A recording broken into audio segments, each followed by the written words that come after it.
Okay, we're recording. All right, so tonight we're going to go through Jericho, and I'm going to get started right away with some pictures, photos that I took there. And you may not know, I didn't know this, but did you know that there are three Jerichos? Three Jerichos. Okay, Doug knows because he's been there, or he's learned it some other ways. But Jericho, there's three Jerichos. One is called Old Testament Jericho, and that's the one that Joshua, that we all know about, the marching around and the walls falling down, and Rahab. And we're going to be looking into those stories. Then we had the New Testament Jericho, which was the one that was happened at the time of Jesus Christ.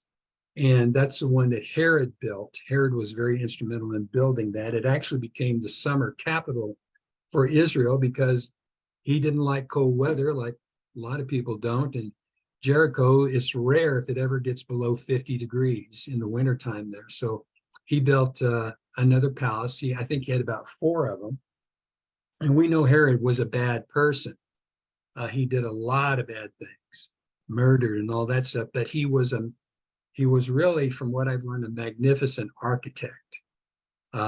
He built tremendous aquifers and pools. He expanded things in Jerusalem. And, water is so critical. If you're going to have a population, you have to have a water source. And so he did a lot and did a lot of good on that. But he was a very disgusting guy. As a matter of fact, we'll get into this. One of the old in the New Testament Jericho. Let me show you some pictures here, and then I'll kind of talk about these here. So I'm going to share my screen here, and I'll go into my, let me see, I'll find my photos. Wait just a minute. I'm going to do some behind the scenes stuff here for a moment so you don't get to have to see a lot of my stuff that I do. Okay, here it is. All right, now I'm going to share, and here it is. Okay. All right. So those of you who have been on these travel log type Thursday nights, you've seen plenty of times these maps. Here we have a map of the Israel area, Bible Lands area. And we have, for just to get your perspective, we have the Sea of Galilee and Capernaum up in this area, and then the River Jordan, and then we have the Dead Sea. Now it's interesting. I'm going to zoom in here, and I think you'll be able to see the 3 dots here. So we have New Testament Jericho, which is a little bit to the west, and then we have Old Testament Jericho, which is a little bit to the north, right there. And then we have modern Jericho, which is there. And our travel group spent some time in modern Jericho at a hotel there, and maybe Doug's did too. But it's completely not related to any biblical offense. These other 2 are. So that gives you an idea. Now, here we're in an area that's really close to the Dead Sea. We're in the Jerusalem wilderness down here. It's dry and mountainous and kind of flat. Jericho, I think the New Testament Jericho, or I forget which one, was over 700 feet below sea level. And matter of fact, I think this new, if I'll have to look this up for sure, but modern Jericho is the lowest city on the globe. No city is lower in elevation than modern Jericho. So interesting place, but that you can see, give you a perspective where Jericho is. I'm going to show you some other photos here. This is not us. We did not travel this road to get to Jericho, but this is the old Jericho road.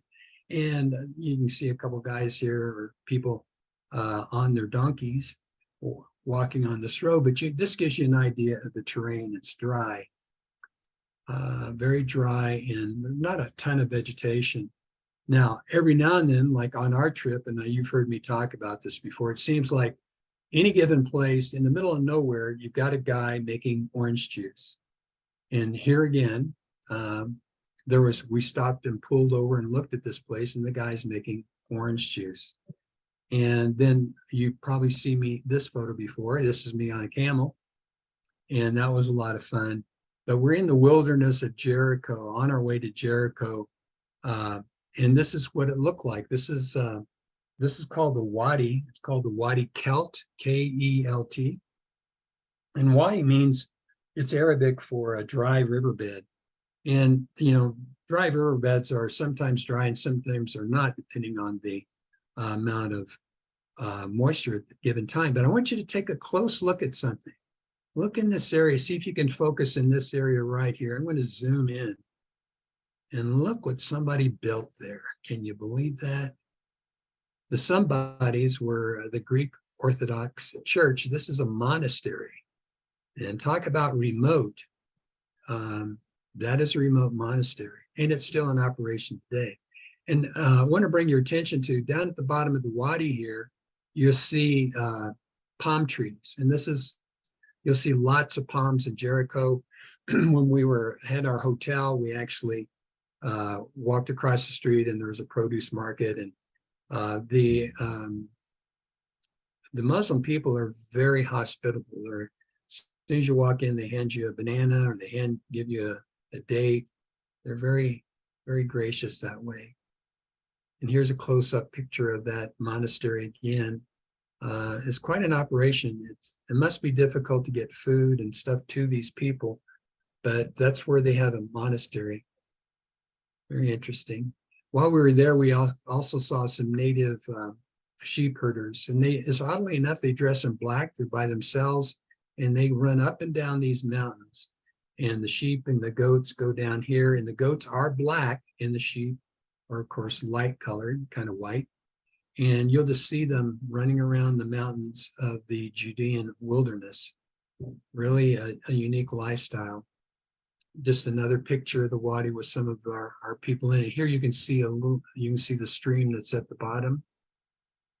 And we're on our way to Jericho, as I said, more of the really deserty area in that area.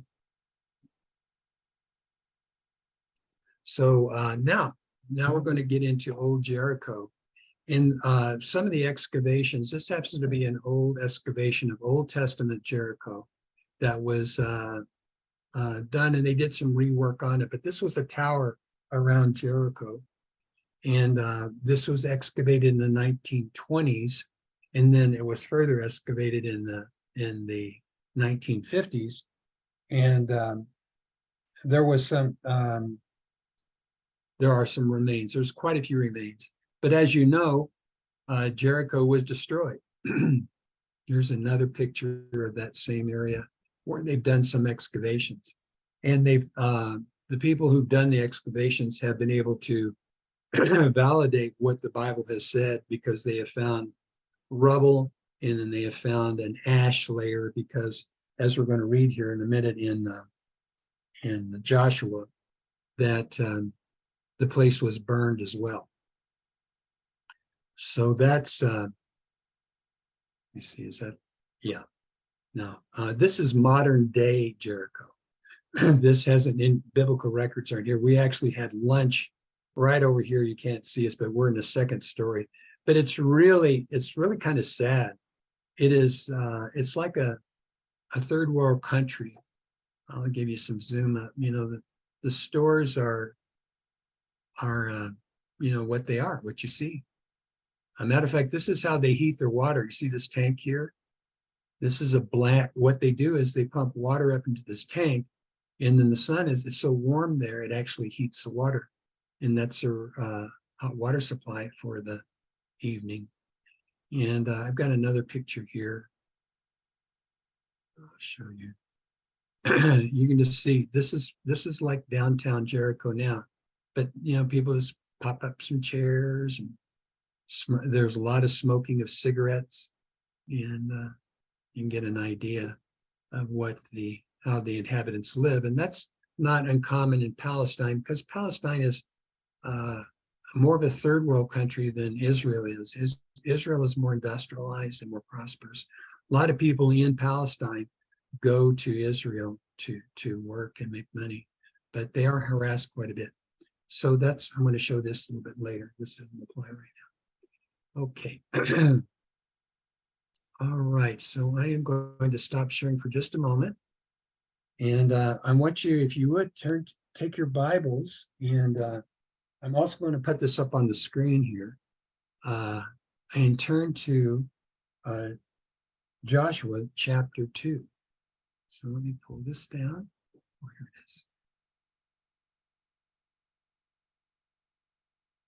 it is. So Joshua chapter 2, we're going to take some time and go through some of the records here in Joshua, because it's really an exciting book. It's really a lot of fun. Many of us maybe learned some of these things when we were kids, but there's some details that every time I read it, I learn something new. And so I just want to take some time reading through it, and we'll pick up on what God wants us to see as we go through it. And I'll share my screen now, and I'll show you, I think I have this up properly. Maybe I do. Yeah, here it is. Okay, so you should be seeing Joshua chapter 2. I'll be reading out of the Revised English Version Bible. And if you're reading out of the King James or the NIV, that's fine. It'll be just a little bit different. So I wanted to give you an idea of perspective. Okay, so we're starting in Joshua chapter 2, verse 1. Joshua the son of Nun secretly sent 2 men out from Shittim as spies, saying, "Go view the land, especially Jericho." And they went and came into the house of a prostitute whose name is Rahab, and they lay down there. Okay, so to get a perspective, we have the children of Israel still on the east side of the Jordan. So they're on the east side of Jordan. This little town of Shittim is on the east side of the Jordan. And so when you go, so that's where they are when Joshua sends out the 2 spies. They have to cross the river, and then they have to go a ways, as you saw when I showed you the Old Testament Jericho, that is a good ways away.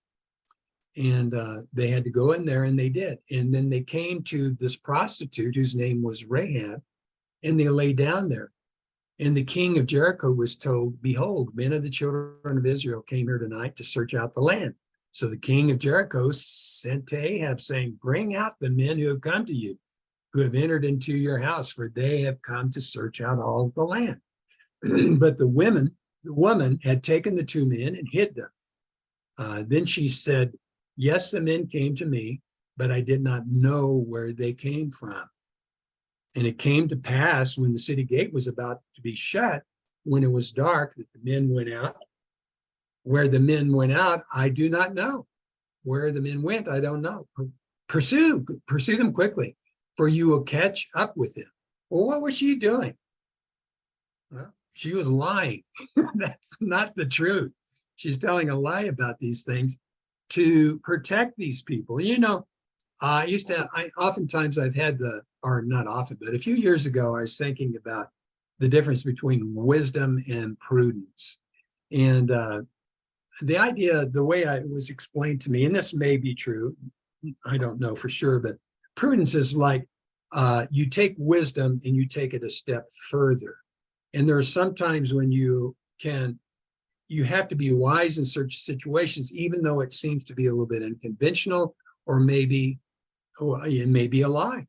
Okay, say for instance, like her, she lied about to these other guys to protect their lives.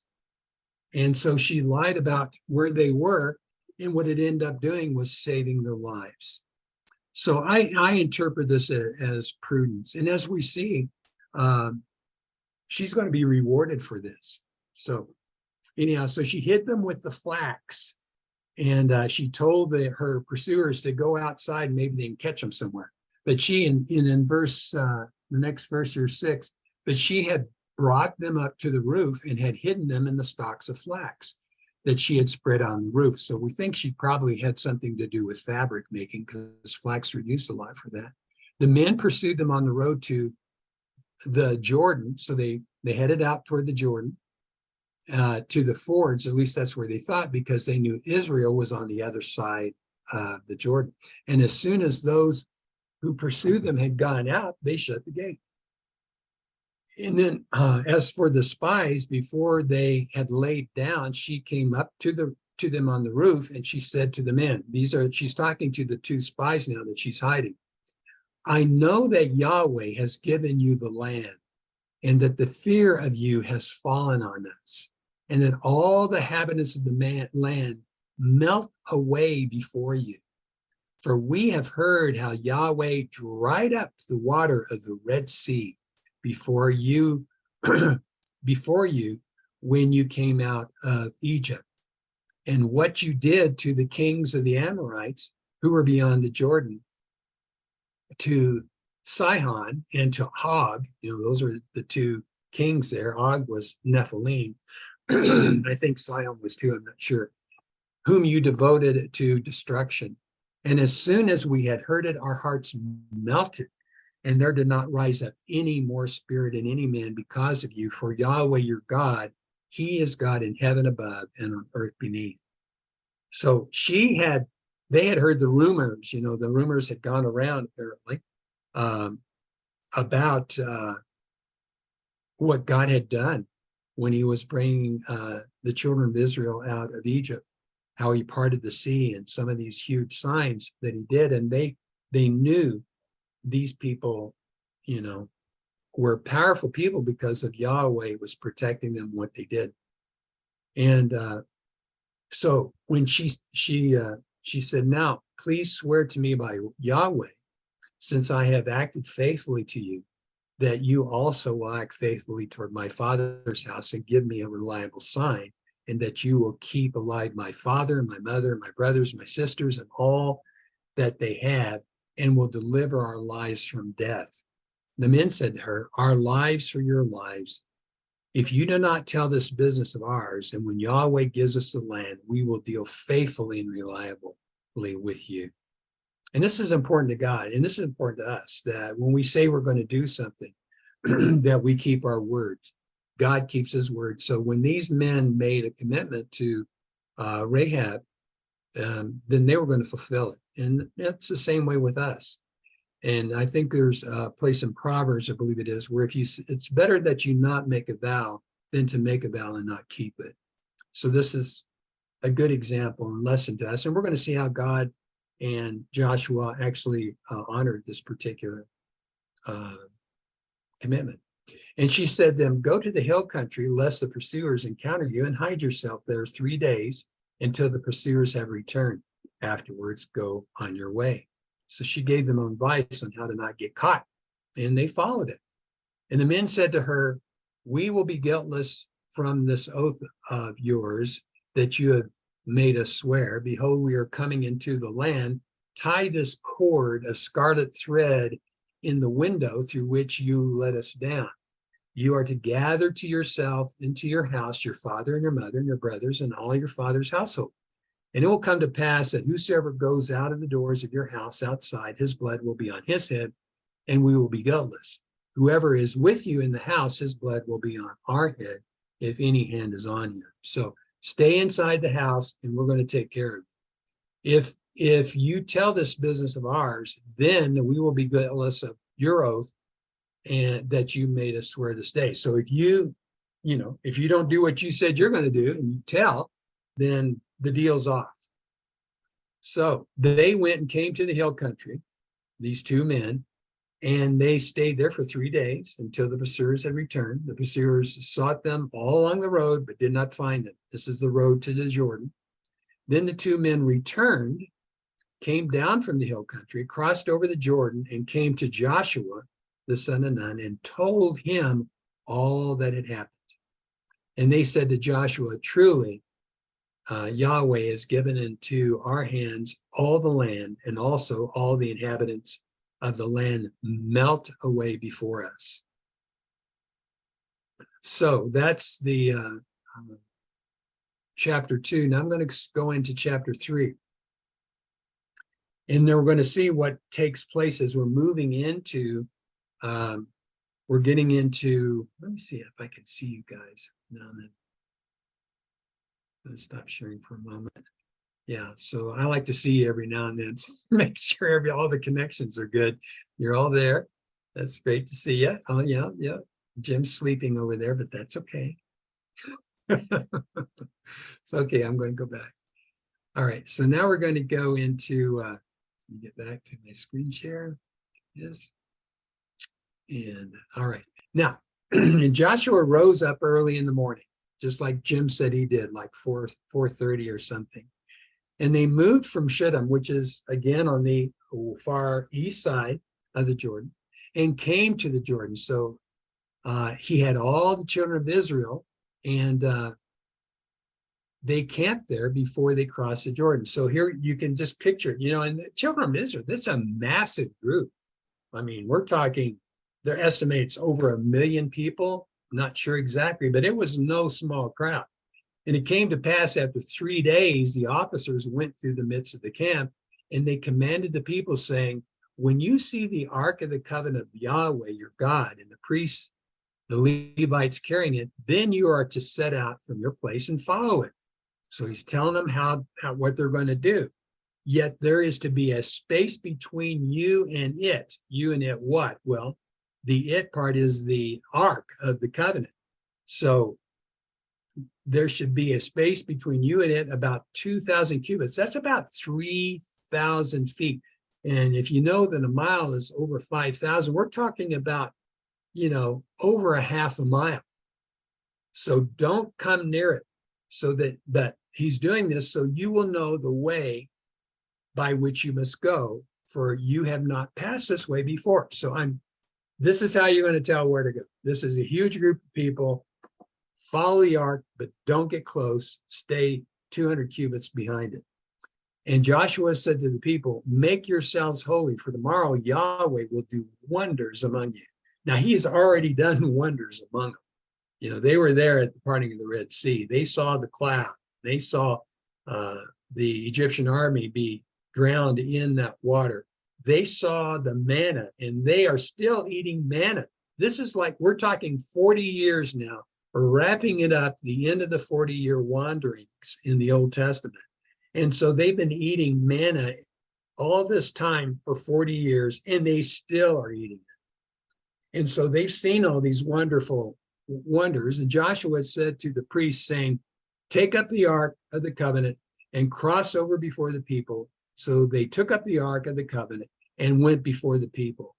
And then Yahweh said to Joshua, today I will begin to make you great in the eyes of Israel, so that they will know that I was with Moses, I will be with you. You see, just recently Moses died and Joshua took over. And if you've read Joshua 1, it talks about how God encouraged Joshua and said that he would be with him just like he was with Moses. Now what God is going to do, he's going to prove to all of Israel that I am with you like I was with Moses. And then in the next verse here, you are to command the priests who will carry the Ark of the Covenant, saying, when you come to the edge of the water of the Jordan, you are to stand still in the Jordan. And Joshua said to the children of Israel, draw near and hear the words of Yahweh your God. Joshua said, this is how you will know that the living God is among you, and that he will drive out before you the Canaanites and the Hittites and the Hivites and the Perizzites and the Girgashites and the Amorites and the Jebusites. So what we're doing here, what God is doing here, they know that Jericho is probably the most fortified, strongest city in the Canaan area. This is kind of like the capital of the people that are living in that area that God wants driven out. So he's going to make an example so the people will know that he's going to take care of all these other guys too. So verse 11, behold, the ark of the covenant of the Lord of all the earth is crossing before you into the Jordan. Now take for yourselves 12 men of the tribes of Israel, one man from each tribe. It will come to pass when the soles of the feet of the priests who carry the ark of Yahweh, the Lord of all the earth, come to rest in the waters of the Jordan. The waters of the Jordan will be cut off, and the waters coming down from above will stand in one heap.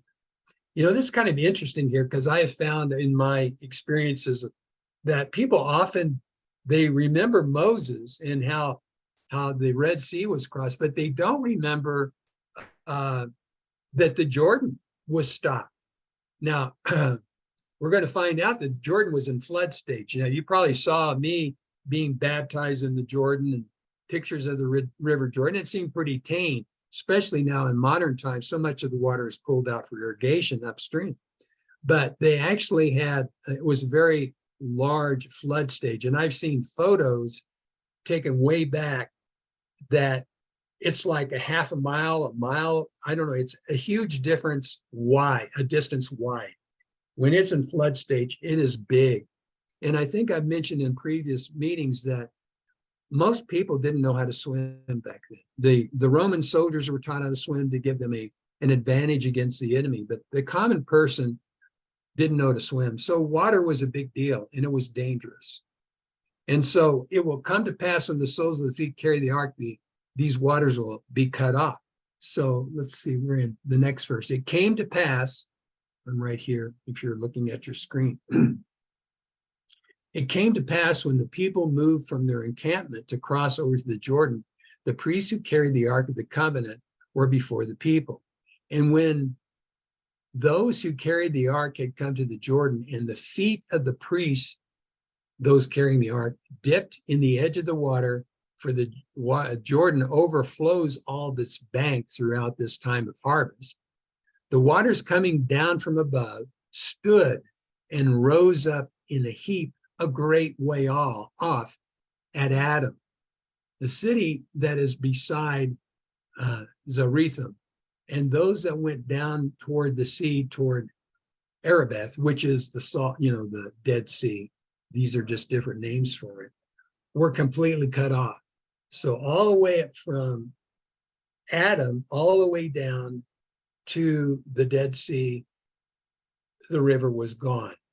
Now, it ends up that Adam is around 25 miles upstream from them. 25 miles. So you wonder why God went to that extreme. And, you know, the thought is maybe he wanted the Philistines to see it, you know, to see that he had cut the water off for a huge distance to make it even more impressive on what he was doing for his people and how he's protected them and his mighty power. It's no big deal. I can cut it off. He can cut it off 25 miles away. So the water dried up, the ground dried up, just like it did at the Red Sea. And the priest carrying the ark of Yahweh stood firm on dry ground in the midst of the Jordan. And all of Israel crossed over on dry ground until all the nation had crossed completely over the Jordan. So the priests stay in on the riverbed with the ark, and the people just pass by. And then there'll be a place here where I'm not going to read this in detail, but Joshua is going to set up memorial stones, and he uses 12 representing each of the 12 tribes of Jordan. And he sets this up, and he commanded it. And he said in verse 7, then you are to tell them that the waters of the Jordan were cut off in the presence of the ark of Yahweh when it crossed over the Jordan. The waters of the Jordan were cut off. These stones will be for an everlasting reminder for the children of Israel. So they did that, and they set up the stones. And the priests here in verse 10, the priests, those carrying the ark, continued standing in the midst of the Jordan until everything was finished. Then Yahweh commanded Joshua to say to the people, according to all that Moses commanded Joshua, and the people hurried and crossed over. And it came to pass when all the people had completed crossing over the ark of Yahweh crossed over, the priests in the presence of the people, and the children of Reuben, the children of Gad, and the half tribe of Manasseh crossed over, armed before the children of Israel as Moses had spoken to them. About 40,000 ready and armed for war crossed over in the presence of Yahweh to battle in the plains of Jericho. That's pretty nice having an army ready to go, 40,000. Now here we go. This is the thing that we've been talking about here in verse 14. And on that day, Yahweh made Joshua great in the eyes of all Israel. And they stood in awe of him, just as they stood in awe of Moses all the days of his life. Then Yahweh spoke to Joshua, saying, command the priests who are carrying the ark of the testimony to come up out of the Jordan. So Joshua commanded the priests, saying, come out of Jordan. Notice that everything God tells Joshua, he does. He's completely obedient. He follows the word and just does it. And it came to pass when the priests who were carrying the ark of the covenant of Yahweh had come out of the midst of the Jordan, when the soles of the priests' feet were separated from the ground that had been made dry, that the waters of the Jordan returned to their place and flowed over their banks, went back to flood stage, just as it was before. So that's what happened. And the people, so now the children of Israel have now crossed the Jordan. This is the 10th day of the first month. And I looked this up. This was it's 1414 BC. So 1,414 years before the birth of Christ. So add 2,000 to that. So we're looking around 3,400 years ago that this occurred. And the people came out of, and I just read that, and they camped on the east side of Jericho. Even though they're on the west side of Jordan, they're still east of Jericho. And as I showed you, Old Testament Jericho, it was a little ways from the Jordan. And so then we'll go down here to verse 23. For Yahweh your God dried up the waters of the Jordan from before you until you had crossed over, just as Yahweh your God did to the Red Sea, and that he dried it up from before us until we crossed over, in order that all the people of the earth might know the hand of Yahweh that is mighty, so that you would fear Yahweh your God forever. So these have purposes, not only for them, but for us, that we can know that he is mighty and that we will fear him forever. So these are important things, and important things to teach our children. You know, the Bible talks a lot about meditating on the word day and night. Whenever you have the opportunity to speak it, you know, now that my sons are here, my oldest son and my second son are here, my daughter's still back there, but we went to Taos the other day, and it was a great time of talking about the word, you know, talking about how the word applies. You know, we talked about climate change, and one of the things that I'm going to stop sharing for just a moment and then come back.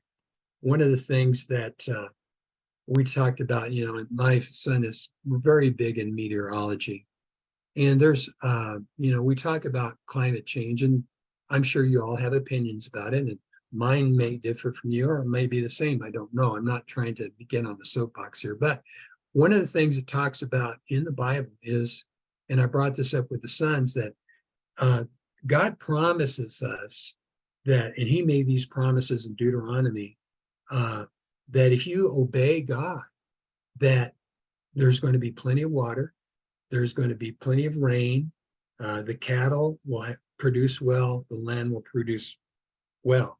If you don't, then the sky will become as bronze or brass, I forget which it does, it dries up. So what I was teaching my sons is that the sins of a nation have an effect on our weather systems.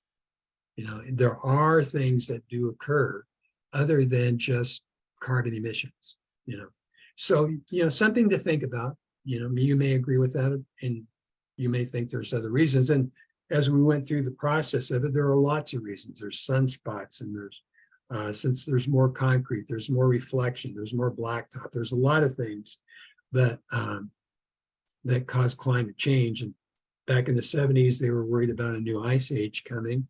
And then now we're talking about other things. So scientists changed their opinion. So now we have the term climate change. So whether it gets hotter or colder, they're still right. So they found a good word that won't make them look like they don't know what they're talking about. But something to think about, because it does have an impact. The importance of us obeying God, not only on our individual lives, but as a country, it makes a difference. And it's, that doesn't seem to be very popular these days. We have a tendency to be looked upon as old fogies that believe something that's not really true, but it's still as true as the day it was spoken. And we staked our lives on that, and God's going to come through. So I'm going back to sharing my screen here, and we'll continue a little bit further here. Joshua, I hope this is, you're liking this. I know I do. There's some stuff coming here I think you'll find interesting. You may know it, but then you may not. So we'll see here. Okay. All right. So we're going to, it came to, in chapter 5 here, it came to pass, and I'm going to not read this whole chapter, but it came to pass when all the kings of the Amorites who were beyond the Jordan westward, and all the kings of the Canaanites who were by the Mediterranean Sea, heard that Yahweh dried up the waters of the Jordan from before the children of Israel until they crossed over, their hearts melted, nor was there spirit in them anymore because of the children. So they just tucked tail and ran. They were, this was too big. They're going to leave these guys alone. So now we've got some time here.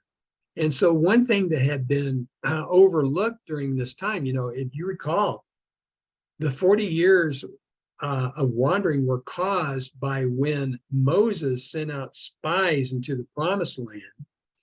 When the spies came back, all of them gave a bad report except 2.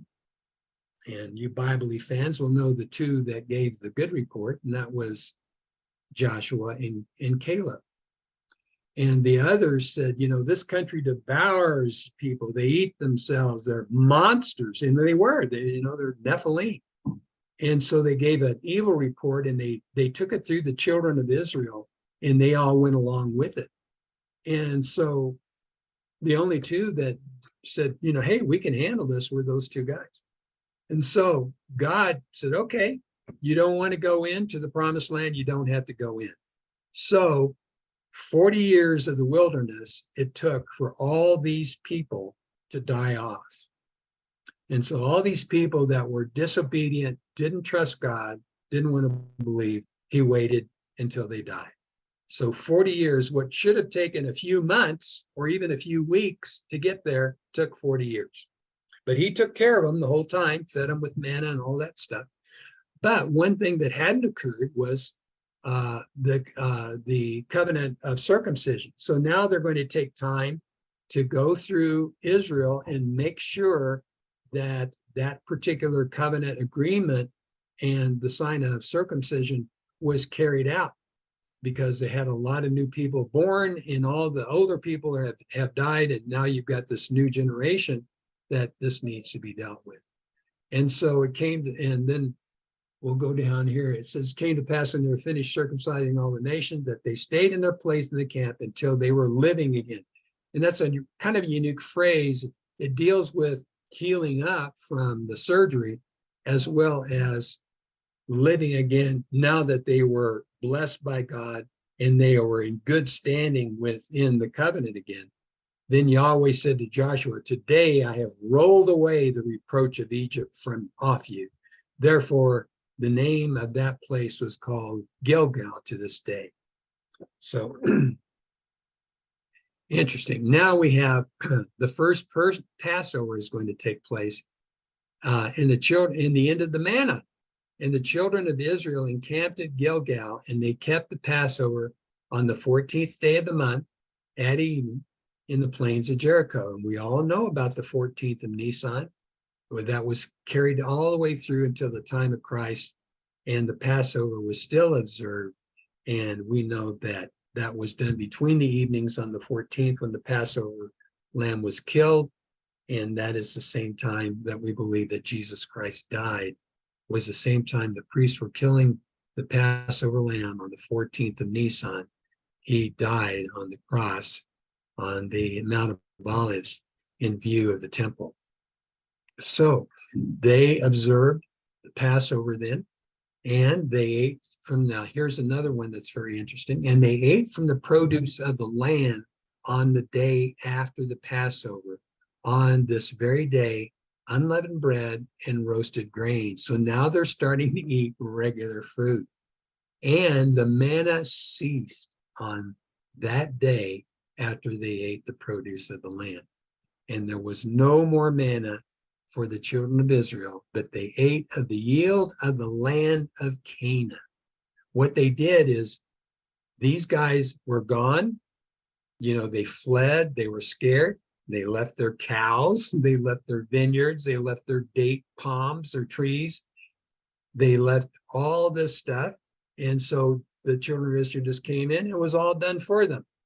And that's the reason why you've often heard the phrase, the land of milk and honey. I used to think, what in the world does that mean?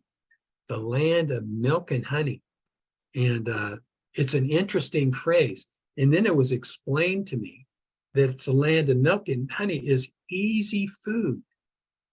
So milk comes from the cow. You just take the milk out of the cow. There's something to drink. Honey, the bees have made the honey. You just take the honey from the bees and you got something. So you didn't have to raise the cow from a baby. You didn't have to do anything. It's just there. So the land of milk and honey is the land of easy food. So when they moved in across the Jordan, all this stuff was all done for them. And all they did was just have at it. There you are. You get to have whatever you want. So I thought that was interesting. And, it's kind of profound to me that all of a sudden the manna stopped. They had the Passover, and then they start baking unleavened bread, and they start eating the produce of the land. No need for manna anymore. You're not in the wilderness. You can take care of yourself. You can go to work and get this stuff done. Okay, so back to this. All right, now, and it came to pass when Joshua was by Jericho, he lifted up his eyes and looked, and behold, a man stood in front of him with his sword drawn in his hand. And Joshua went to him and said, "Are you with us, or are you for our adversaries?" Good question. Now, and this person, which happened to be an angel, he said, "Neither. Rather, I am the commander of the army of Yahweh. Now I have come." And Joshua fell on his face to the earth and worshiped and said to him, "What does my Lord have to say to his servant?" And the commander of Yahweh's army said to Joshua, "Take your sandals off your feet, for the place on which you are standing is holy." And then the final phrase here, it says, "And Joshua did so." So this is reminiscent, remember, back in Moses when he sees the burning bush. God, the angel who spoke out of the burning bush said, "Take your sandals off your feet because the place you're standing is holy." And what did Moses do? He did it. He was obedient. And the same similar situation occurs, only this is now the commander of Yahweh's army. Some people would say that must be Michael, but we're not sure. It doesn't say, but he's the commander of the armies. And so we have an angel here, and Joshua did the same thing. He showed respect and obedience, just like Moses did. And when I read these couple of verses, what does this mean? There's nothing else said about it, but that I think is the significance of it. And that was pretty cool. So then now we're into the fall of Jericho. Now, Jericho was shutting its gates and was shut up before the children of Israel, and no one went out and no one came in. And Yahweh said to Joshua, behold, I have given you Jericho in your hand and her king and the mighty men of valor. This is what God does oftentimes. You've seen this. He speaks in the past tense. I have given it. And he does that to show that it is absolutely, positively sure that it's going to happen. This phrase is also used today when it says we have been saved. And that's a past tense of verb. And so, but we're not. In reality, we're still flesh people. And if the Lord doesn't tarry, we'll turn to dust. But he says it in the past tense to absolutely, positively, without a shadow of a doubt, this is coming to pass. And you are to march around the city, all you men of war, going around the city at one time. Do this 6 days. And 7 priests are to carry 7 shofars of ram's horns ahead of the ark. And on the 7th day, you are to march around the city 7 times while the priests blow in the shofars. And it will be that when they make a long blast with the ram's horn, and when you hear the sound of the shofar, all the people are to shout with a great shout, and the wall of the city will fall down underneath itself, and the people will go up, every man straight before him. So Joshua, the son of Nun, he does exactly what he's told to do. He called the priests and said to them, take up the ark of the covenant. Let 7 priests carry 7 shofars of ram's horns ahead of the ark of Yahweh. And he said the people go forward and march around the city, and let the front troops go ahead of the ark of Yahweh. And it was so that just as Joshua had spoken to the people, the 7 priests carrying the 7 shofars of ram's horns before Yahweh went forward and blew the shofars, and the ark of the covenant of Yahweh followed them. And the front troops went ahead of the priests who blew the shofars, and the rear guard followed the ark, and the priests continued to blow the shofars as they walked. Now, shofar is a ram's horn. We were over there, we saw a bunch of them. Some were short, some were really long, and you could blow through those like you would, if any of you have played a brass instrument, trumpet, cornet, trombone, French horn, those kinds of things, you have to buzz your lips. You buzz them as you're blowing, and then that makes the sound of the shofar. And that's what they did. And now Joshua commanded the people, saying, you are not to shout, nor let your voice be heard, nor any word is to proceed out of your mouth until the day I tell you to shout. Then you're to shout. So he had the Ark of the Covenant circle around the city, going around at one time. Then they came into the camp and lodged in the camp. And then Joshua rose early in the morning, and the priest took up the Ark of Yahweh, rose up just like Jim does early. And the 7 priests carrying the 7 shofars of ram's horns ahead of the ark, they walked around on continually and blew the trumpets, the shofars, and the forward troops again went ahead of them, the rear guard, after the Ark of Yahweh. The priests continued to blow the shofars as they walked, just like they're supposed to. And the second day, they did the same thing. And they did this for 6 days. And it came to pass on the 7th day, they rose up early, the whole group, as dawn came, and they marched around the city in the same way, this time 7 times. Only on that day, they marched around the city 7 times. And it came to pass on the 7th time, the priest blew the shofars, and Joshua to the people, shout, for Yahweh has given you the city. And the city is devoted to Yahweh, it and all is in it. So only Rahab. So remember, we've got an agreement. Now we can't forget about that. Only Rahab, the prostitute, will live, she and all who are with her in the house, because she hid the messengers that we sent. The agreement is remembered, and it's going to be honored. But as for you, only keep yourselves away from the devoted things, lest as you are devoting it, you take of the devoted things and you make the camp of Israel a devoted thing and bring disaster on it. So God's telling them what they can take out of the city. For all the silver and gold and articles of bronze and iron are holy to Yahweh. They are to go into Yahweh's treasury. So the people shouted, and the priest blew the shofars. And it came to pass, when the people heard the shout of the shofar, that the people shouted with a great shout, and the wall fell underneath. itself so that the people went up into the city, every man straight in front of them, and they captured the city. Now, they found out in excavating the area of Jericho that the wall of the city had a stone base that went up a certain height. And then above that was mud brick. So like adobe, those of you who are out here in the Southwest, you're probably familiar with adobe. It's mud mixed with straw and stuff. And it's a mud brick, and it works well in dry environments.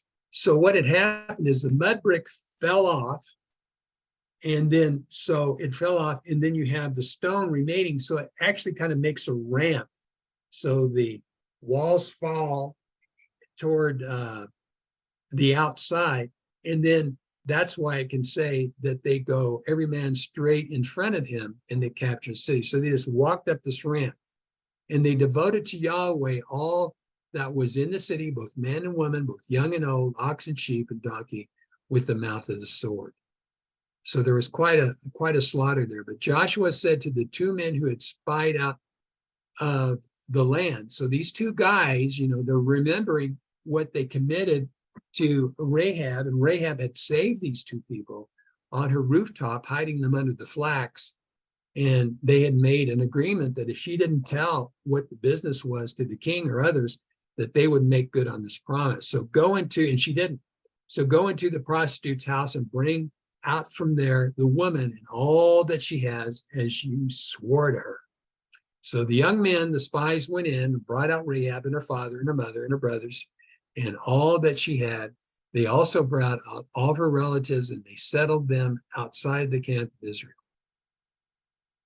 And they burned the city with fire. We have ashes, and we have fallen stone areas that validate this, and all that was in it. Only they put the silver, gold, and the articles of bronze and of iron in the treasury of the house of Yahweh. But Rahab the prostitute and her father's household and all that she had, Joshua let live. She has lived in the midst of Israel to this day, and that is to this day when this book was written, because she hid the messengers whom Joshua sent to spy out Jericho. Now Joshua laid an oath upon them at the time, saying, "Cursed before Yahweh is the man who rises up and rebuilds this city Jericho. From this his firstborn he will lay its foundation, and with his youngest he will set up its gates." And Yahweh was with Joshua, and his fame was in all the land. So what happened here is a lot of these old cities, and you can see this, and Doug can know this too, that when they would rebuild. I mean, Megiddo, Har Megiddo that we looked at earlier on in this has 20 layers of different cities throughout history. Old Testament Jericho does not. That's it. It's Jericho and the old Jericho and nothing else. Because when they went into Canaan, now Israel's running the place. So that last phrase that I read, that nothing is supposed to be able to be there, was honored. But it was a very good area. There was roads that went through that were important. There were palms, there was some abundance there, and there was some fertile areas there. So guess what? They built another city just a couple miles away. That's where we got New Jericho. So if you wonder why is there an old Jericho and a new Jericho? Because God said, you don't build anything on top of this mountain. So they built another one a little ways away. Now, that's the one that was there at the time of Jesus. So some interesting thing here, and a couple other tidbits I want to share with you that we learned on the trip, that the parable of the Good Samaritan occurred on the road to Jericho. So that's a neat thing. So now you can picture where they were. You now know the environment. And then the tax collector Zacchaeus, he lived in Jericho.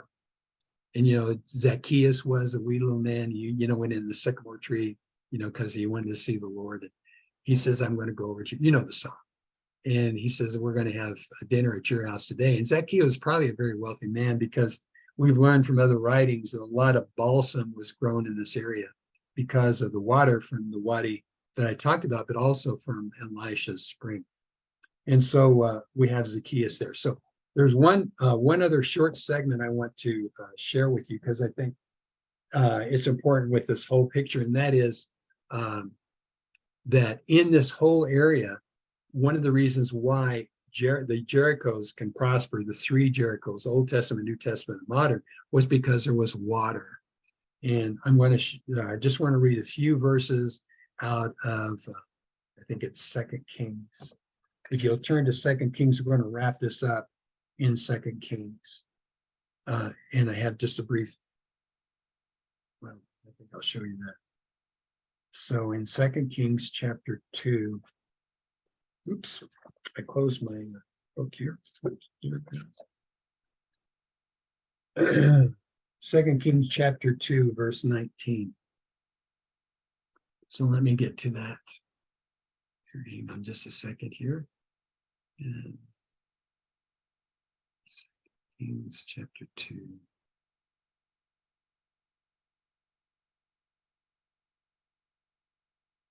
Verse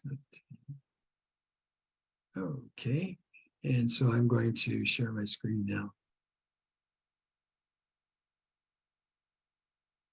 Second Kings chapter 19. And I think we'll just look up here. It'll tell you. So the context is that Elijah has just died, and he's passed the mantle to Elisha. The way I remember who comes first is J comes before S. So Elijah preceded Elisha, and this is the one where he was carried away.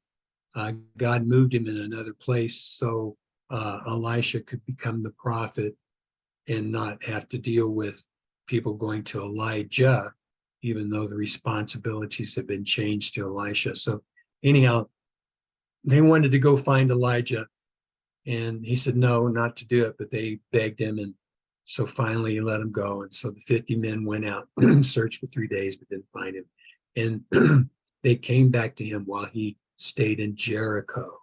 So that's what I wanted to point out. This happened in Jericho, and he said to them, didn't I tell you, don't go? They did anyhow. That was okay.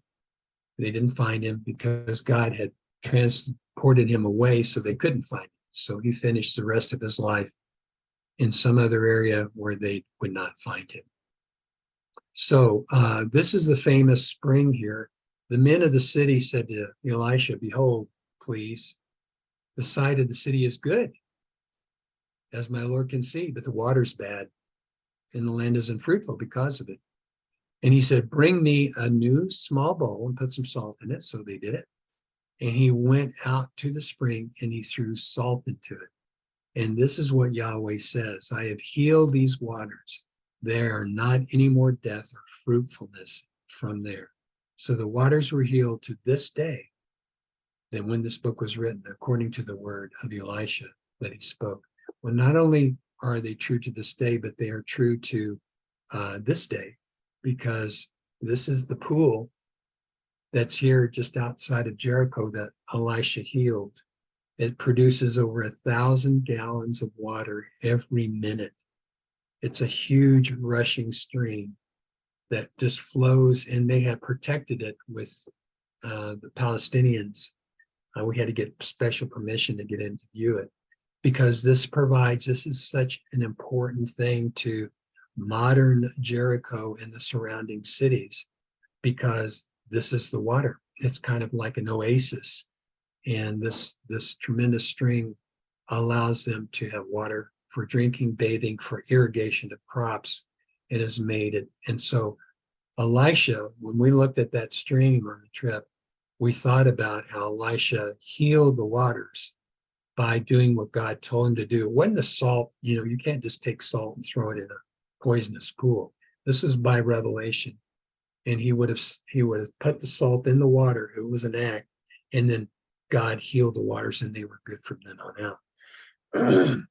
So it's kind of interesting that when you think about the things of the past, what God's things that he'd done, we can still see them. And like in Doug's prayer earlier this evening, or statements, he was blessed that God preserves so much of the stuff so we can still see it. And we can say, yes, that's in the Bible. There's the documentation. Not that we have to have it, because we're believers. We know God's word is true. But it's wonderful when you can actually see things that occurred in Old Testament times, especially that stream. It's such a blessing. He healed it then 3,400 years ago, and is still producing 1,000 gallons a minute of sweet water. So God still blesses, and God still, the stuff that he does still comes to pass, and we can count on it.